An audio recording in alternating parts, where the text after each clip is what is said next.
Bonjour. Voilà, le débat sur les réformes est toujours d'actualité. Vous avez convié aujourd'hui la presse. Pourquoi vous avez invité la presse? Oui, nous avons invité la presse pour vous montrer les images des atrocités qui ont eu lieu lors des élections de 2005. Et oui, c'est un lapsus qui est révélateur.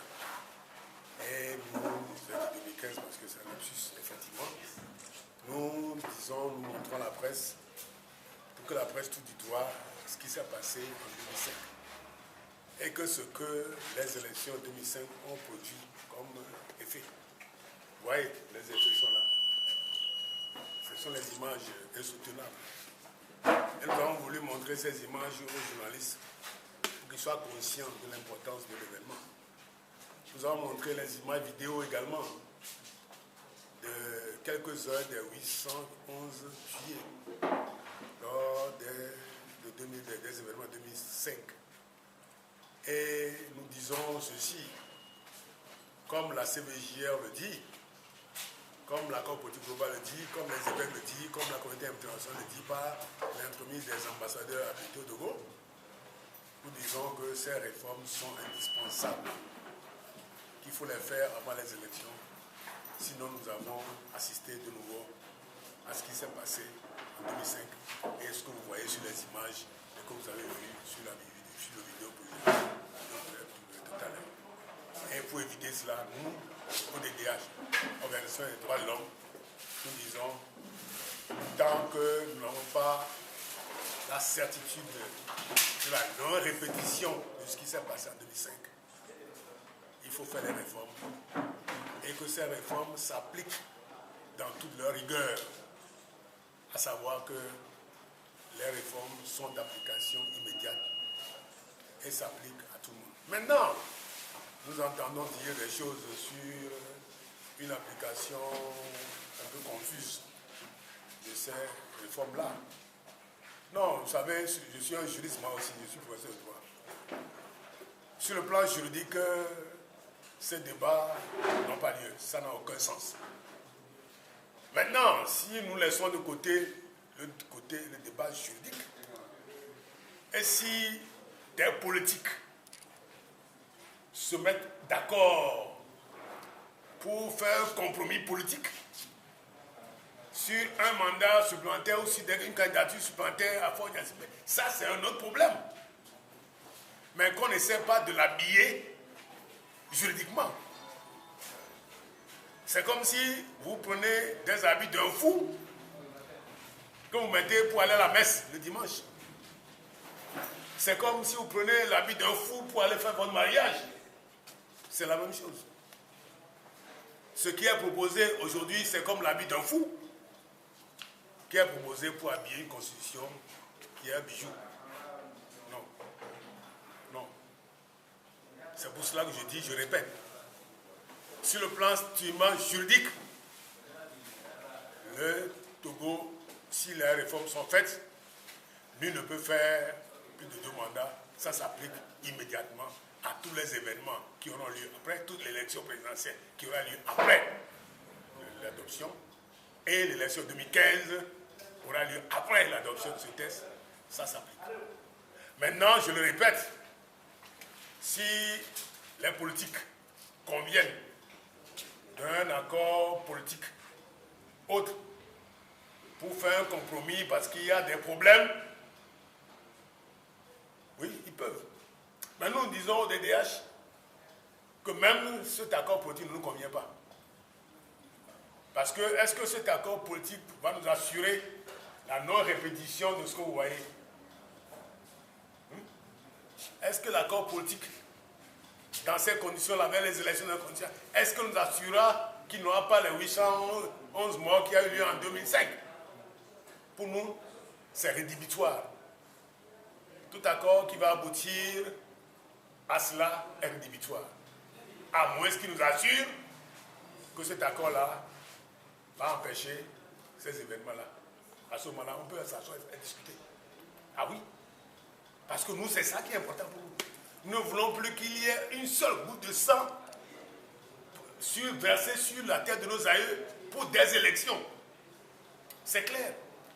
Alors s'il y a le moindre risque, qu'il y ait la moindre goutte de sang versée, nous sommes contre. Alors si l'accord politique qui va permettre de donner un autre mandat, parce qu'un autre mandat ça veut dire les élections sont truquées. Ah non, parce que c'est ça. Si on dit de donner un... ça veut dire que les élections sont truquées d'avance, on accepte que les élections soient truquées d'avance. Alors vous savez, c'est ça qui s'est passé en 2005. Bonjour les dégâts. C'est ça. Maintenant, si les élections seront transparentes, on verra. Si on m'assure que la participation de Fonya Singbe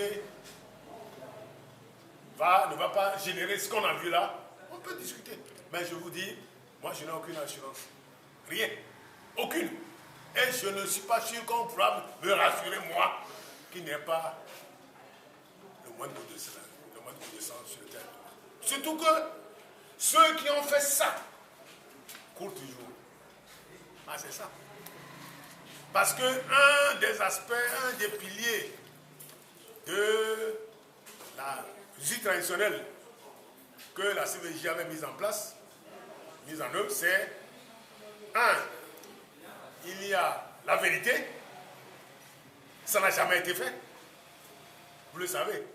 Les victimes sont venues dire ce qu'ils ont subi, mais les auteurs présumés ne sont jamais venus dire, jamais aucun, n'est venu dire ce qu'il a fait. Et il court toujours.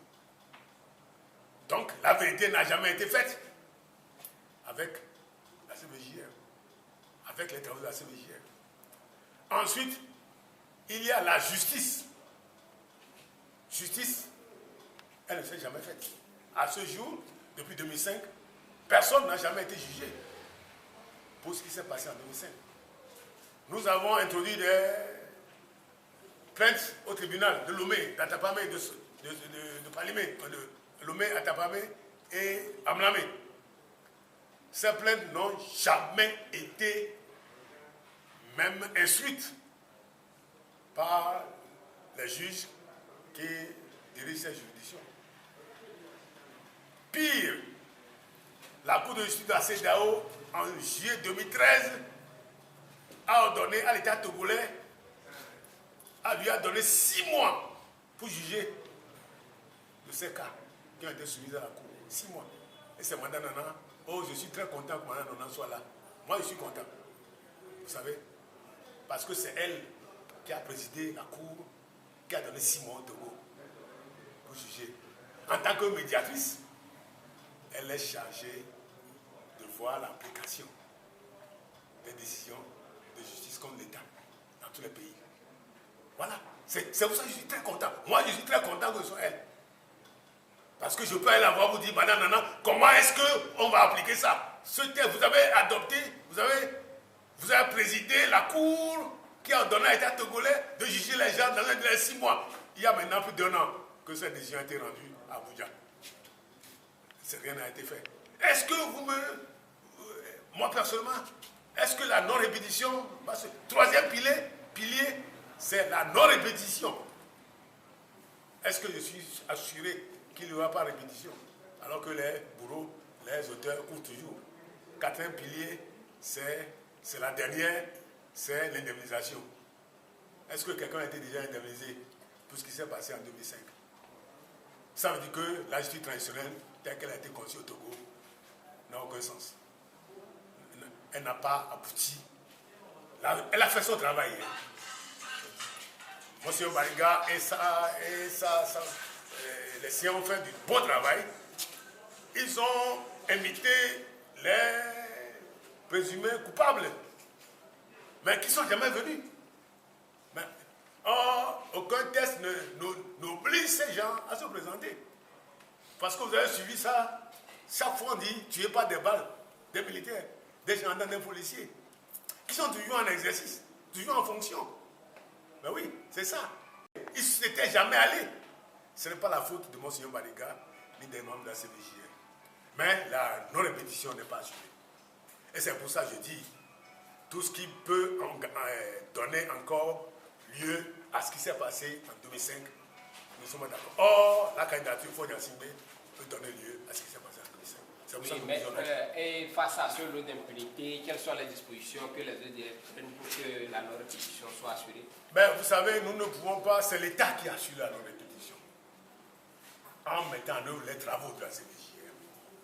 La CVJR a fait son rapport, son premier rapport. Les deux rapports existent, ils ne sont pas sortis. Parce que la mise en œuvre de ce premier rapport n'ayant pas été faite, les institutions devant mettre en œuvre ce rapport n'ayant pas été mises en place, c'est maintenant qu'on vient de les mettre en place. Depuis 2 ans que la CVJR a terminé ses travaux. Où est-ce qu'il se passe aujourd'hui? Mais sur les réformes politiques, vous appelez à manifester de nouveau. Oui, nous appelons à manifester. Pourquoi? Jusqu'à ce que nous n'ayons plus des risques de ça. C'est ça le problème. C'est pour ça que nous appelons à manifester dehors, dans la rue, pour que les réformes se fassent, pour qu'on n'ait plus ça. Ce que vous voyez derrière, ce que vous avez vu sur les écrans, qu'on n'ait plus ça.